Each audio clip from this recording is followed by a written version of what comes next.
again, Dumelang. Welcome to another episode of Azania In Therapy. Today, once again, we've got an interesting conversation for you. My guest, Mpho Ntshangase, a woman, interesting woman, married for 14 years, a wife, a mother of two, an electrical engineer, and somebody who studied a business management. Today we'll be unpacking her chapter in life and business in this interesting book, and we'll be talking about why one shouldn't marry for love. Yes, welcome again. Thank you for coming all the way. What time did you wake up to come here? I was up at 5:30. I'm very hectic. So when I know I'm going to go somewhere, I cannot sleep. Yeah.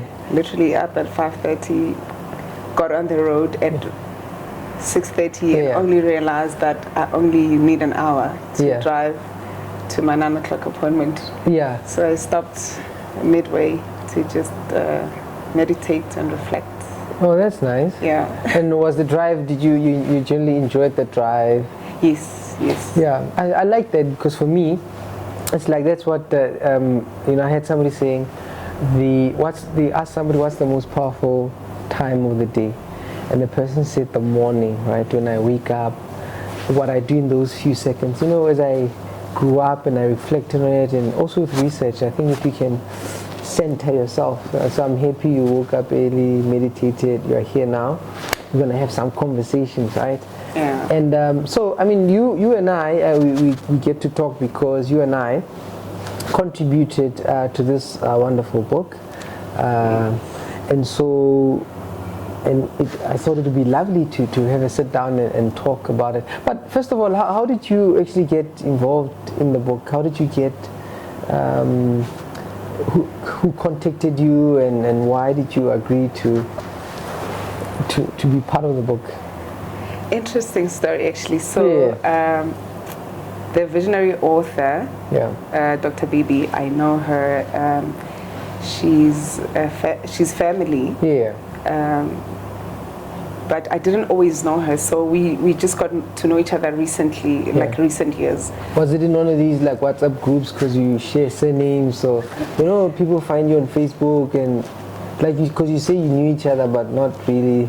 Yes, not personally. So so my father is actually very family oriented. So he used to talk about Dr. Bibi's husband a lot, and so they would come to family events, but I keep to myself a lot. So I will respectfully greet everyone, but never really met her personally until one of my sisters was invited to her 40th birthday. And my sister couldn't go. So I said, look, let me go in your place. Yeah. So because I like things. Yes, I like things. I like dressing up. Oh, I see. Yes. I see. So I asked for the invite. So I asked her if I could come in my sister's place, and she was very welcoming. Yeah. So I think that was my first personal interaction with her. And then I think maybe I might have said something that stayed with her after that, and then we kept in touch. Yeah. And then she invited me. I remember that one December morning, she invited me. She said, I'd like to do something like this. Would you like to be part of it? Yeah. I was still in bed, and I said, yes, most definitely. For sure. Without even thinking about it. I like things. Yeah, you like things. Yeah. So I agreed, and I immediately submitted a topic because she said, as soon as you submit a topic, we can get into it, Yeah. So I immediately submitted a topic. I wanted to talk about being a woman in a male-dominated workspace because I work at a power plant. Yeah. So you're an engineer. Yes, electrical engineer. Electrical engineer. Yeah. Play with Tlaka. Yes. And why did you pick that, by the way, as opposed to chemical and? Look, I'm a firstborn of 4 girls at home, so I actually wanted to do mechanical engineering, but. We grew up in Kriel, so Kriel is close to Witbank. So Witbank has a satellite campus of Tshwane University of Technology. Okay. But they didn't have mechanical there. Okay. So my dad is like, no, you're not going to the city. find something here. Yeah. So electrical then was the next best thing to mechanical engineering. Okay. So that's how I ended up in electrical engineering. Okay, so the lioness, Dr. Bibi, she says, I call her the lioness, yeah. And she invites you, and then you submit a topic. Yes. She's a woman in that kind of space. Yes. In the STEM space. Yes, in STEM. So then I sit down to start writing my notes, and then as I try to write, it's not coming to me. Yeah. The first thing that comes to me is that, look, Mpho, one thing that is affecting you and the women you work with and the women you go to church with and in the community is this issue of marriage. As much as you're a woman in leadership, but you are a married woman first. Yeah. So why not rather talk about that? Yeah. So then I went back to change my topic to say, look, I want to talk about not being married for love. Yeah. And then that's how the topic came up.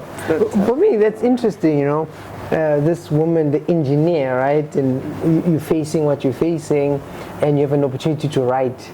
And instead of writing about that, you say, oh, but this one is sort of, at the moment, I feel this is important. So you write about not being married for love. Yeah. Yeah, but from a distance, that sounds, it can be interpreted in different ways. It has been. It has been. Yeah. So, what have people said, or how do people typically respond to that when you say people have kind of maybe misunderstood what you meant? So the typical response is like, how? Are you a slave queen? I see. Yes, but then that's the typical response. Then you get to read what I'm trying to get at, and it's got nothing to do with being a slave queen. Okay, so what are you talking about when you talk about, in the book, when you talk about not being married for love? What are you referring to? So I just wanted to be frank about the topic of this love that we go into marriage for. Because, look, I was one of the girls that got married for love. Yeah. When I got married, I thought I was getting married for love. Look, I was mad in love with this guy. Yeah. I don't know if anyone else has ever experienced it. Have you experienced an issue with getting pain on your face from smiling so much? Literally, I could feel muscles that I never even knew I had in my face. It's weird. You must have the stuff, eh? Yeah, no. Yeah, you got what you wanted. So, but you were, so you're explaining that. So this made for love, I'm suppose you're excited. Yes. You are happy. There's like joy. Yeah. And what else? With the love that you got married for. Yes, then I get married. Then it's nice. We move in together with my husband after getting married. Yeah. And we sit on the sofa every night. I'm like, wow, we're so happy. This is beautiful. And then I keep saying to him, oh, we're so happy. This is so nice. And everything is hunky dory. We just started working. Everything is nice. Yeah. And we had not even had cars before. Literally, we just started working. We got married. Yeah. And the first car we get our first car together. Everything is nice. That's fairy tale stuff. How old are you at the time? On the day of my wedding, I was 24. Ooh, like you hit the right numbers. Eh? Yes. I had it all figured out. So I can see, because a lot of people are 25. Yeah. So you are like, you are starting to work, you are married, you are just there. Yeah, everything is perfect. And like in 2 years' time, we must have our firstborn, and it happens like that. Yeah. And it's nice. And then it starts to get real. Yeah. And then something changes. And then it starts to get real. Now we have a child. Now we have a nanny. Yeah. Now the bills are starting to pile up. Yeah. And responsibilities. Now I have to start being makoti. Then there's deaths in my family and his family. Then you need to start showing up as a grown up. Hi. What's this now? Where's the couch and yeah. And then now I start. I'm not that pretty young thing anymore. Now I've got stretch marks. Yeah. I'm weighing. I literally put on 20 kgs. Did you have to get new clothes or? Yes, now I don't want to wear size 40, so I cannot get all the new clothes that I want. I used to be a size 34. Yeah. Now size 34 looks weird in the shop because it's so tiny. All of a sudden. Yeah. I don't like myself anymore. Yeah. And I feel like he doesn't like me anymore. Now I'm hectic. I want to check his phone. I was so obsessed with his phone. I knew all the tricks of how to get into his phone. Now I'm asking, who's this? Now I'm reading through his messages, reading through his emails, even his work emails. I'm hectic. But what's that about? Because I've seen women do that. What are you thinking at the time? I'm not as pretty, I'm not as nice, he might lose interest. What's this checking about? Yes, so basically to me, he's lost interest, and if I see him talking on the phone, my heart starts pounding. It's a real feeling, I'm feeling it. My heart starts pounding and I feel like he's with someone else, and he's always been working in the same place, but now suddenly when he's at work, I'm sending him messages, you're probably with her right now. I'm hectic. Hectic. And then I come across, I can't remember who referred me to Fascinating Womanhood. I come across that book. I feel like this book is really just hectic on us as women. I feel like it's putting so much pressure on me. Why must I do all this? Because it's giving you practical things to do in order for you to not be so hectic towards your husband. So so essentially it's a book about helping women kind of be patient or not as worked up, but like what's the aim, you know, what were the messages in the book? So basically Fascinating Womanhood is giving you tools to be independent. You're a woman, you're a wife, but be independent. Own your actions towards the marriage. To say, what are you doing towards the marriage or towards your husband? You are married, you want to keep this marriage, but your actions, literally, it's not saying anything about him. Let's leave him alone. I see. What are you doing? I see. So I'm reading this book, it's making me angry, and I feel like this person is just being hectic. You know, what about him? Why is so much pressure on me? But then I didn't realize the impact that it had in me, because soon after that, I go back to running. I used to run before getting married, but we were too much in love and making so they kind of fell by the wayside. So then I go back to running. Then I start to love myself again. I start to get back my own life. And I start saying to other women, but just leave his phone alone. Just leave him alone. Focus on you. And then I started coming back to say, now I'm focusing on myself. I'm too busy now to even have the time. When I go to bed, I'm too tired. I've been running. I've been working. Then slowly I started getting myself back. I started putting boundaries. And then I realized that okay, so in order for me to be happy, it has to come from me. It has to be work that I put in on myself, not even working on because all this time I was trying to work on him. I'm trying to say, but love me like this, but hold me like this. You're no longer holding my hand. But now I had to get back to a place of work on you. Make you happy. That's interesting for me, because what you're describing is the changes, right? You have this honeymoon, time passes by, you have children, you have work, and you are growing, you are focusing on him. There are these changes you're sort of adjusting to, the domestication, right, of life and being married. But then when you struggle, you come across this book, these tools, you start focusing on yourself. And you realize, you know, tending to yourself, going back to your running, then it's like there's a shift there. And you say then you get to now tell other women, like, hey, just relax, don't worry about the phone. But what realization came to you that allowed you to now think differently? I think okay, there's a couple, but one thing that stays with me and that I keep remembering is that one day I had my husband is very smart. Yeah. So, is he also an engineer? Yes. So 2 engineers in the house. Yeah. Yeah. So he says to me in the middle of an argument, "Ungangenzi isilima." Yeah. And now I'm like, okay, Yeah. what does this guy mean? He's like, don't take me for a fool.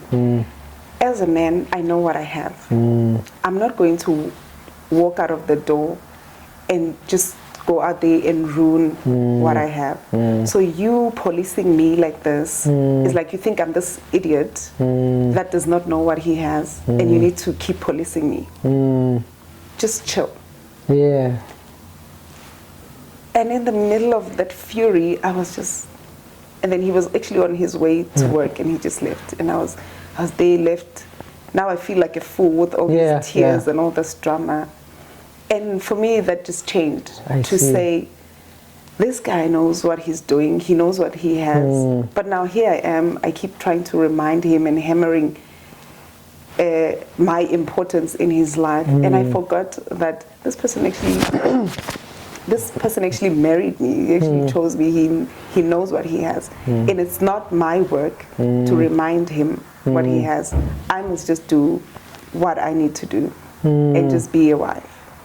That's lovely, because I mean it sounds like he kind of brought some clarity there, in a way that maybe you're not looking at. I'm imagining you upset, you talking to him, instructing him, doing all these sorts of things, and he kind of reminds you that, hey, look, I'm not an idiot. Like, this is nice that what we have, and I won't just waste it. But it sounds like you also took it up, like you took time to actually, that was sobering. It was a sobering comment for you.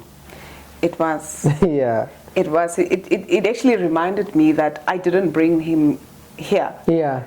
It's not because I'm pretty or because I made him marry me. He actually made a choice. Yeah.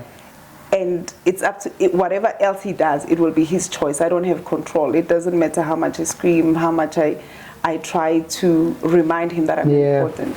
He knows what's important to him, and it's It sounds like then he said then you also then knew it then that he's actually choosing to be with you.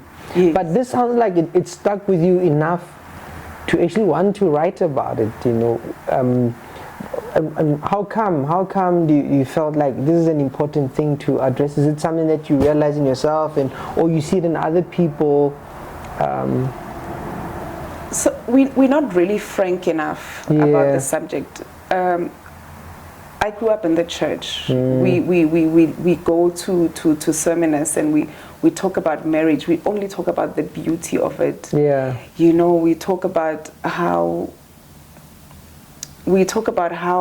especially when we go to women's seminars, we talk about how you need to make sure you've got clean sheets in your bed all the time. Is that what you guys talk about? Some of the seminars. It's pray really, for your husband. Yes, You pray for your husband. You do this with the kids. You keep the house like this. Yes. Because we don't go there. We don't know what you get. Give it up. Make sure he's happy in bed. I see. So that he doesn't leave you. We talk about a lot of that. Do you see that at church? Yes. Really? Yes. We talk about a lot of that. Yes.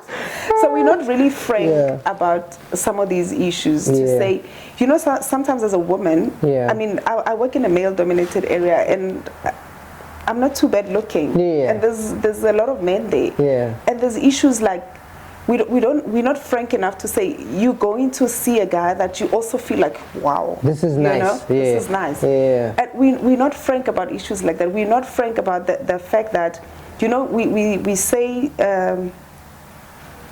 things like that, give it up in bed, do this, do that, but are we really being true to ourselves? Some of the issues that happen in our marriages, they actually end up affecting our work as well. And I will be talking to my friends who say, to my friends, now I'm moving away from the church seminars and stuff like that. I'm talking about now the tea room stories. Conversations. Yeah. Like, no, friend, you know what?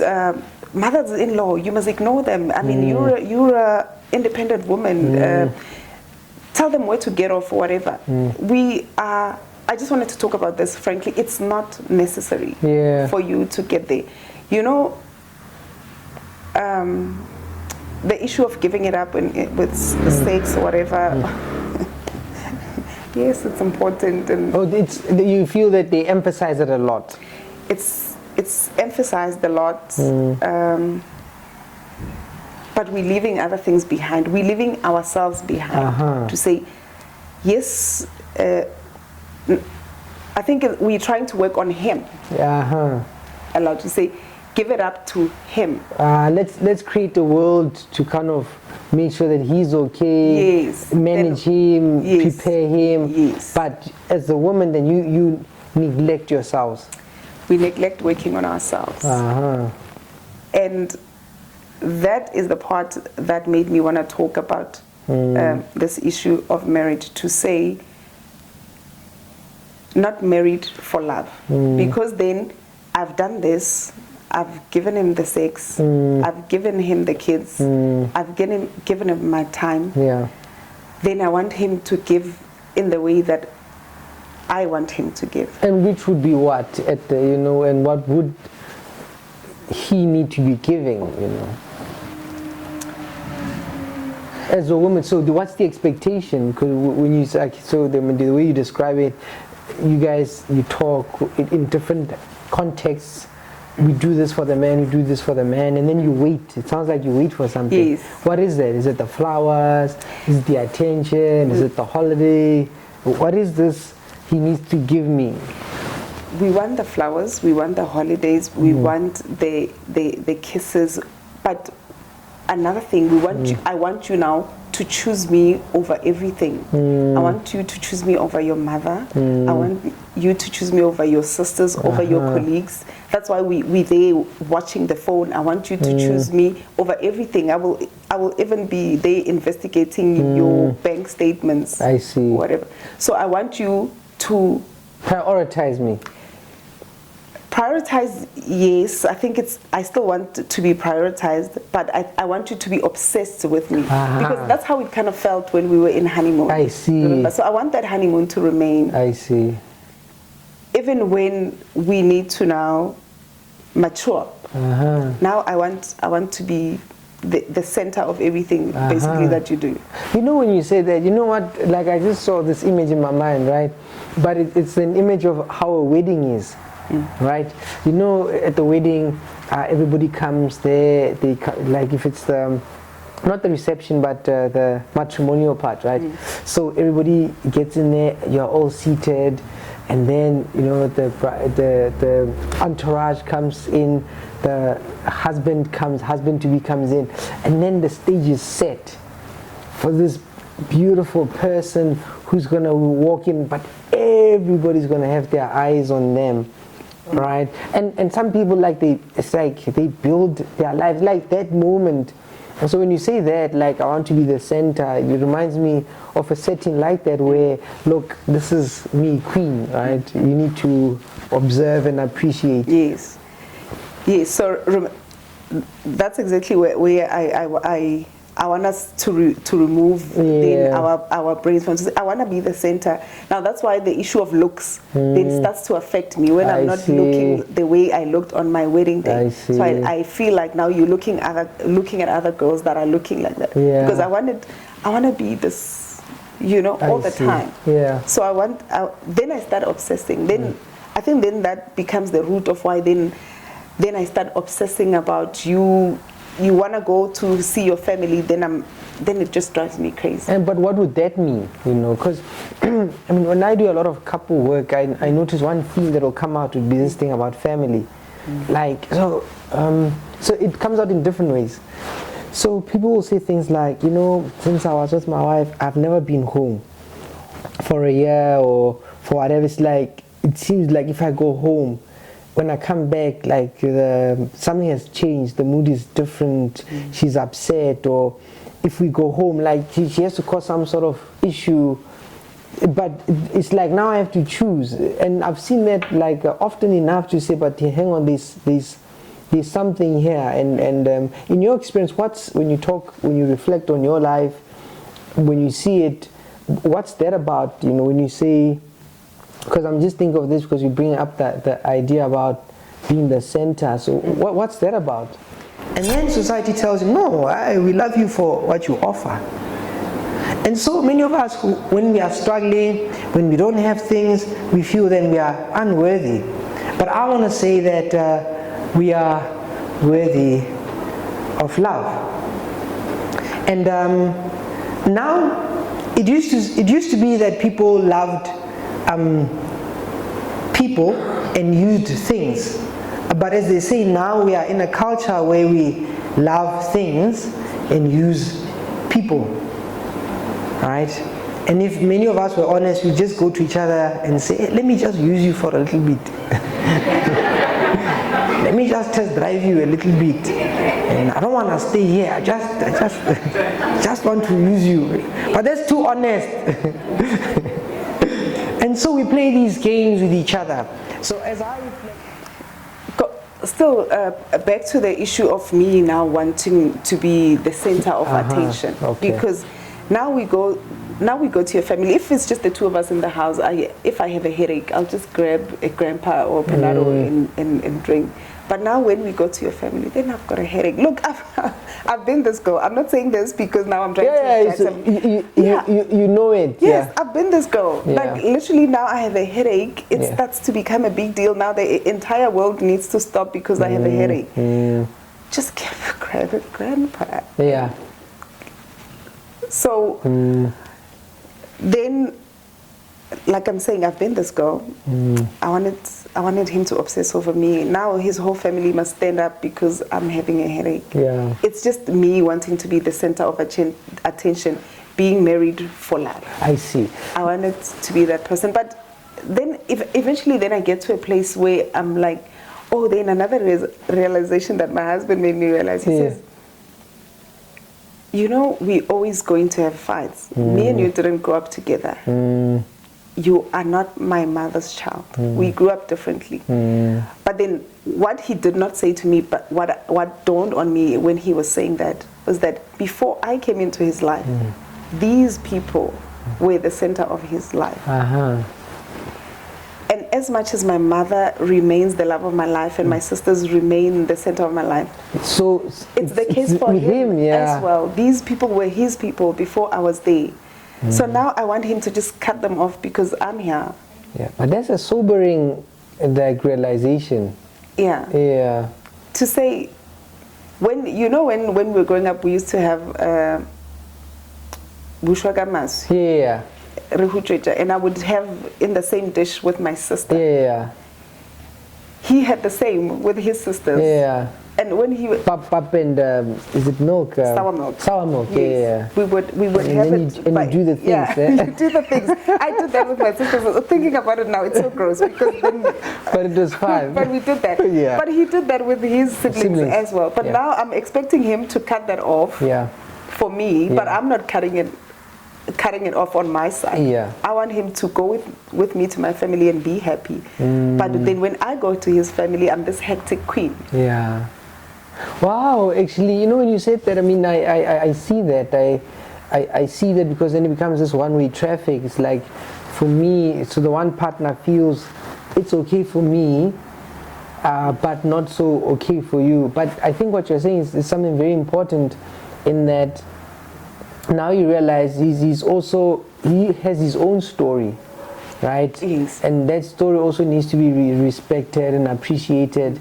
And as much as you want him to gaze upon you, but you realize, no, but there are things I can do, so we go back to the things that you focus on, right?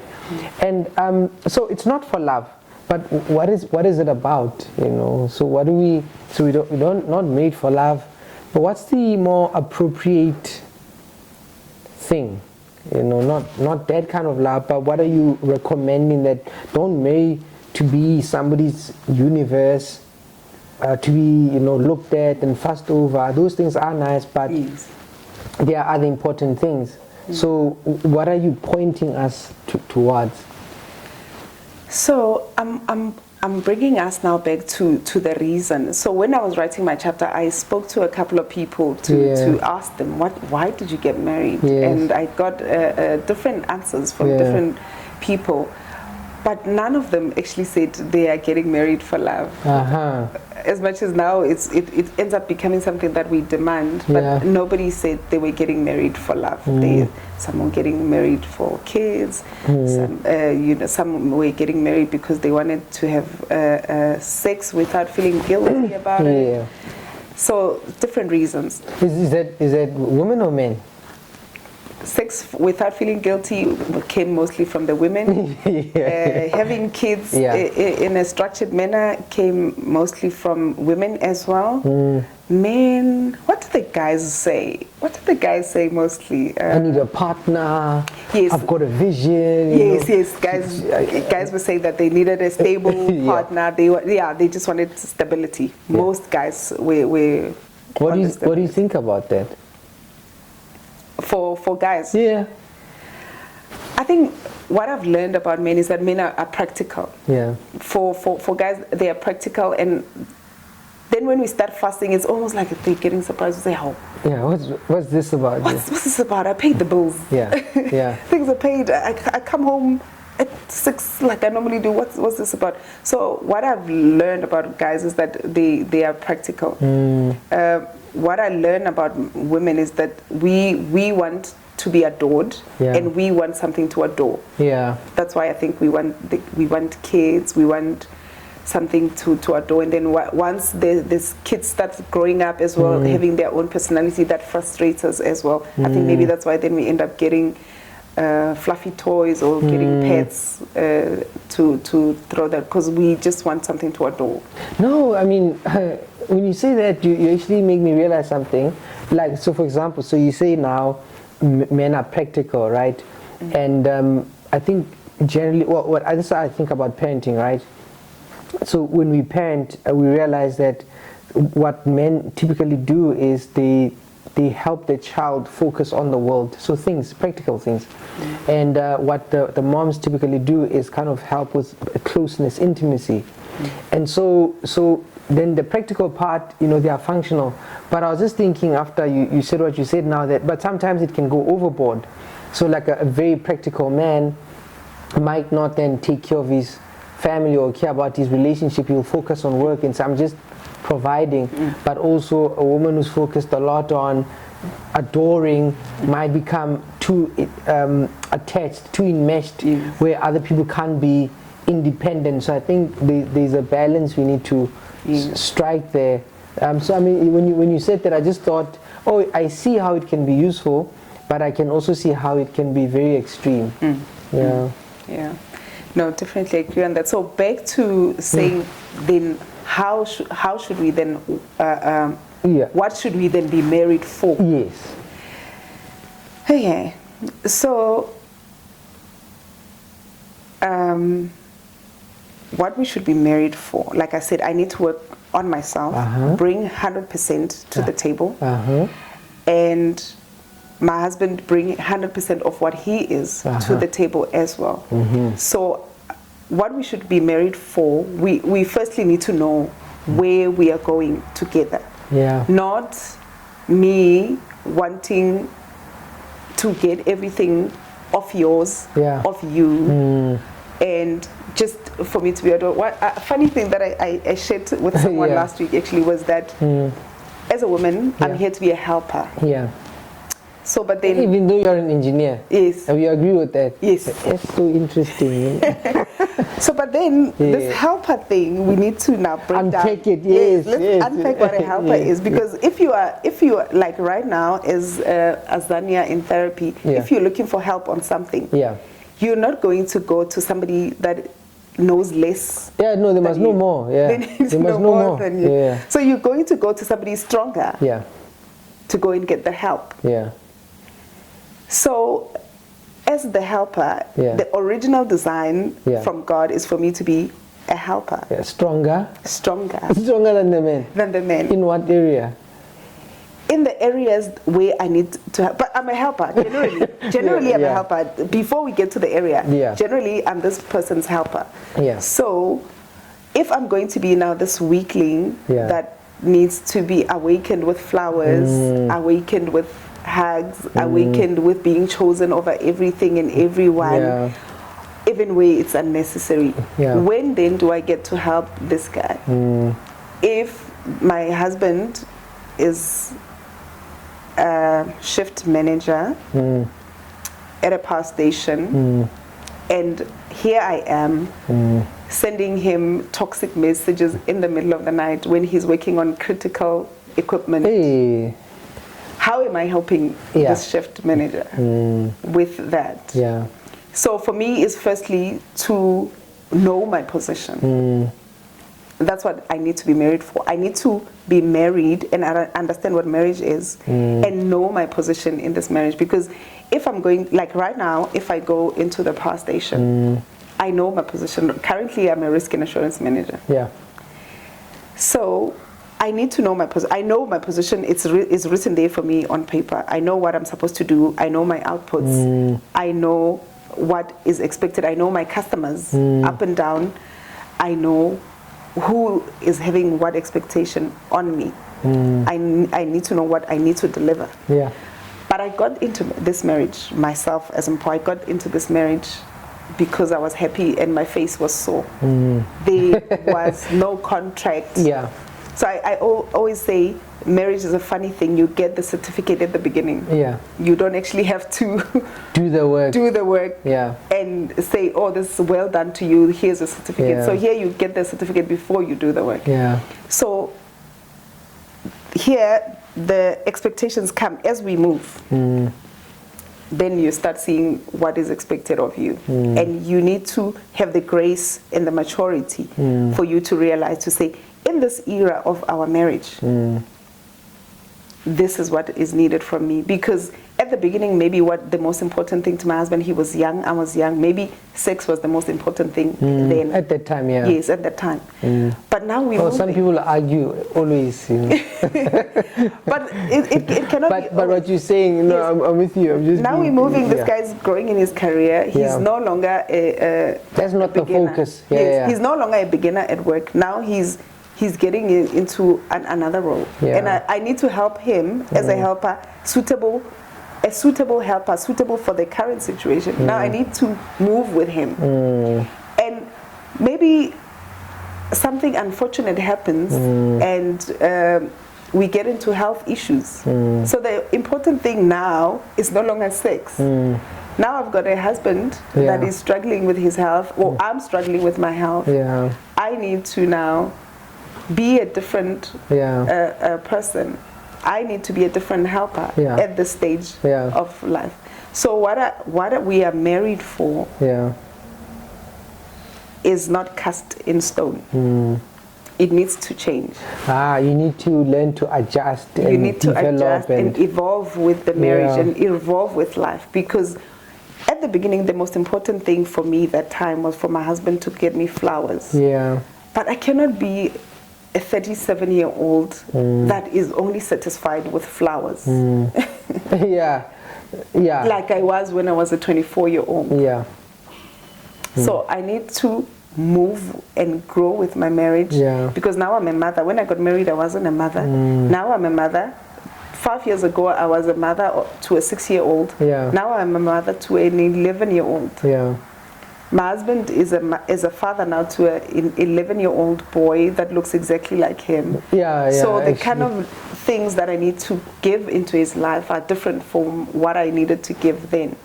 But if I remain here wanting to be a bride all the time, to be gazed upon, then what happens? Then it's frustration. Then it's just then you are frustrated all the time. Then I meet a guy that thinks I'm the most beautiful thing ever. Then you are back.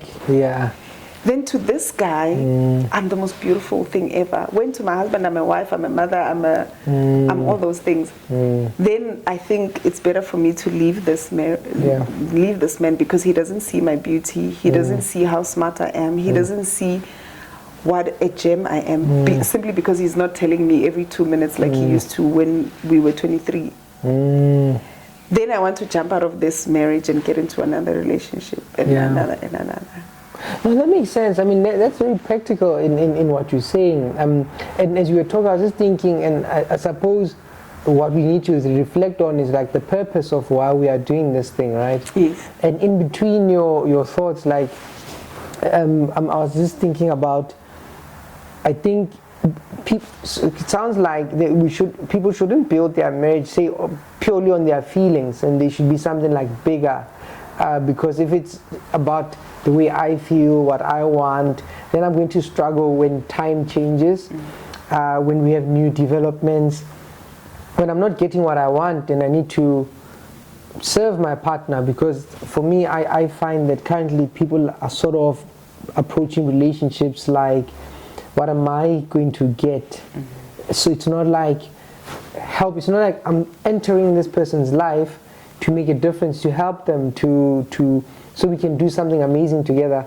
It's more like, okay, I'm getting into this to see what I can get. And I don't know if that's sustainable. Yes,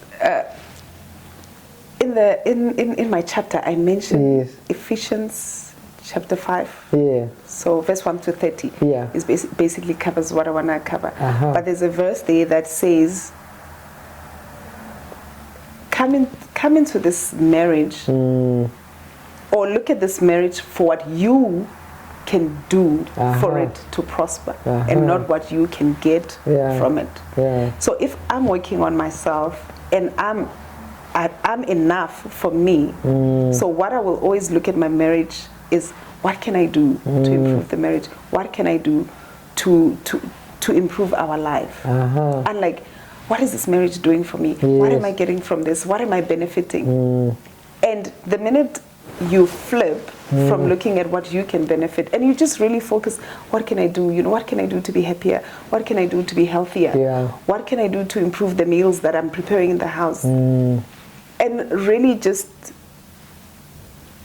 try to grow yourself to just improve this thing that is marriage. Yeah.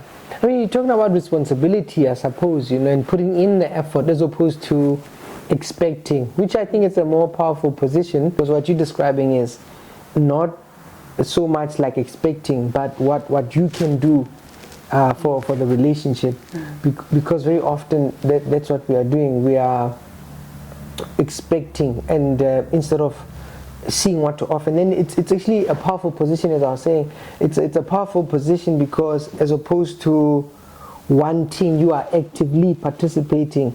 It reminds me of that, you know, that quote about the grass is greener on the other side. And then there's a twist there. It says that the grass is greener where you water it. Yes. So I think that's what you're alluding to. I think people then not, I suppose, making the effort to adding value to what they would like to benefit from. Right. And so you've had people go through your chapter, through what you read, and what responses do you get? The responses I get, Mpho, your chapter is too hectic. They're challenging us a lot. Yes, so it is too hectic, and I realize that it is too hectic. It's difficult, but that's because I had to go through some of the lessons that I put down there. Look, my chapter is too summarized because I had to summarize it for the sake of but it's a book on its own. Yes. Perhaps you should unfold it here. I would like to. Some of the topics I really touched them very briefly, but it needs to be expanded. So it feels like I'm being too hectic because I really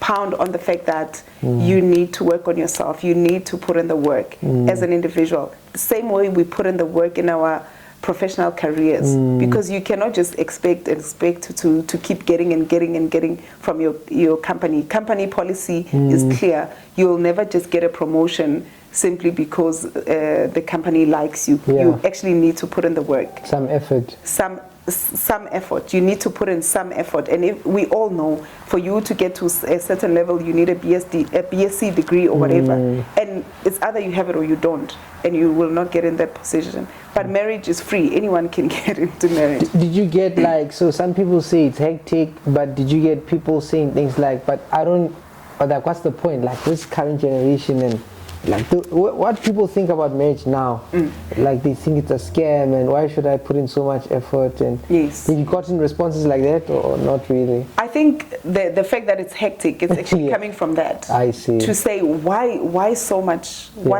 drama around this thing? Why can't I just do this thing on my own? A lot of women right now, we really think that I can be alone, I can do this on my own. Why should I put in so much drama to make somebody else happy if I can just be alone? Because now I put in all this work, and then this person decides to leave me anyway. And the men say, just now I put in all the work, and then she decides to leave me and take the house and take. I'm just no, most so people are very mistrusting. So men, women, very mistrusting of. Look, the issue of marriage right now is actually facing a lot of challenge. Being married right now is very difficult, and I actually said to a couple of people to say, like, if you're going to get married, get in the right marriage contracts as well in place. Because right now I think on my chapter I'm actually just focusing on the emotional side of marriage and that. But we really need to be practical about it. Do you think marriage is cool? I mean, so you speak from your faith, right? Do you think people who have a relationship with God look at marriage differently from people who don't? Yes. Do you think so? Yes, I think so. And that is a topic for another day. Because I was talking about it the other day to say, it's very, actually for us black people, it's very difficult because somebody was raised in a traditional home, and then you get married in a Christian, like you get into a Christian marriage. Yes. Are you sort of also saying maybe like Western? Yes. Then you get married into a Western. You get a Western marriage. You grew up traditional African. Oh my God. And then you get Christian Western marriage, and then the life that we lead, the young people of today, the life that we lead is neither traditional African. Nor is it Western or Christian. It's like a big party. It's like we are in between. Yes. Okay, but I mean, essentially, if I were to kind of maybe summarize what we talked about, right? You started describing not being married for love, and you talk about your journey, how you went through that, and what you learned. I think you grew. I think that's what happened. I think you grew, you had some experiences, you had some conversations that led you to where you are now, right? And so after you wrote, maybe as a parting shot, after you wrote what you wrote, reflected on it, people commented, what are you thinking now?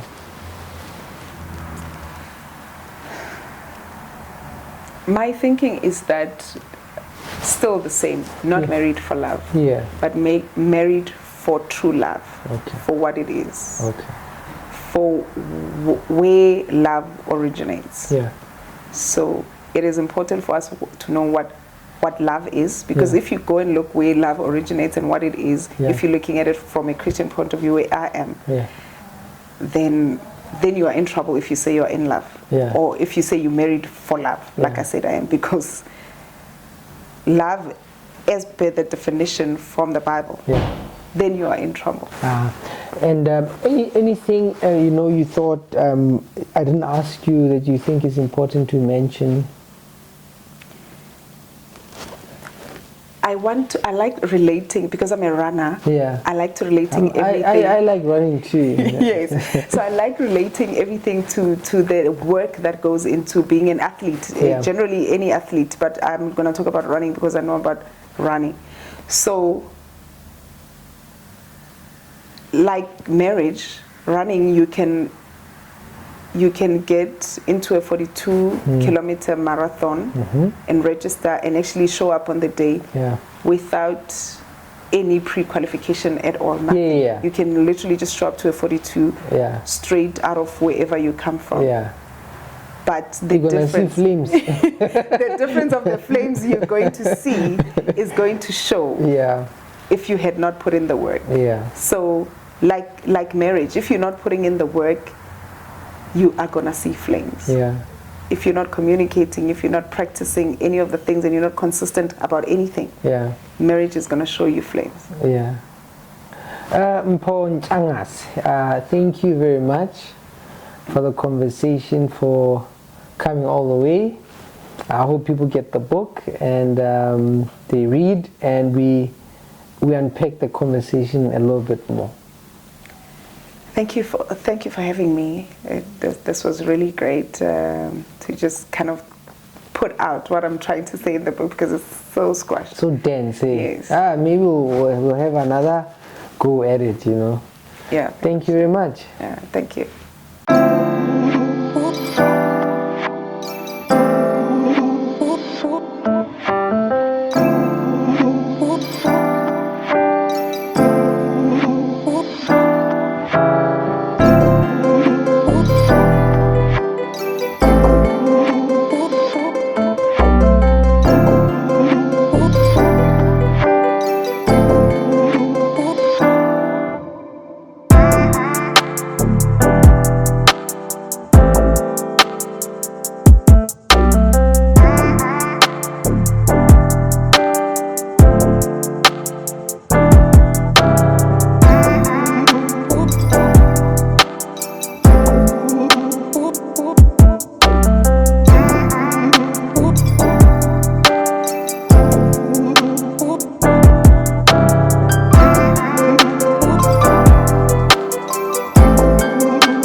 Thank you.